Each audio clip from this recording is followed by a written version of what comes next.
കാളിക്ക് പല രൂപങ്ങളുണ്ട്. ബാലഭദ്ര, സുമുഖി കാളി എന്നീ സൗമ്യഭാവങ്ങൾ. കണ്ടകാളിയും കരിങ്കാളിയുമാണ് കൂടുതൽ ശക്തിയുള്ളത്. സംഹാരമൂർത്തിയായ രുതിര മഹാകാളിയാണ് ഏറ്റവും ശക്തി കൂടിയത്. ഭക്തന് പോലും നേരിട്ട് ദർശനം പാടില്ല എന്നതാണ് പ്രത്യേകത. അങ്ങനെ സംഭവിച്ചാൽ ആപത്താണ് എന്നാണ് വിശ്വാസം.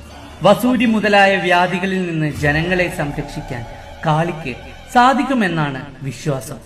ആദിശക്തി മഹാകാളി, ഭദ്രകാളി, ചാമുണ്ഡി, പ്രകൃതി, പരമാത്മാവ്, ബാലത്രിപുര, കാളരാത്രി, പ്രത്യങ്കിര എന്നിവ ഈ ദേവിയുടെ അവതാരങ്ങൾ തന്നെ. ദുർഗാദേവിയുടെ രൗദ്രഭാവമായാണ് ഭദ്രകാളിയെ സങ്കല്പിക്കുന്നത്. അസുരനെ നിഗ്രഹിക്കാനായി അവതരിച്ച ദേവിയുടെ രൂപം. അജ്ഞതയെ നശിപ്പിച്ച് ജ്ഞാനം നൽകി ലോകത്തെ സംരക്ഷിക്കുക എന്നതാണ് ദുർഗയുടെ കറുത്ത ഭാവമായ കാളിയുടെ ധർമ്മം.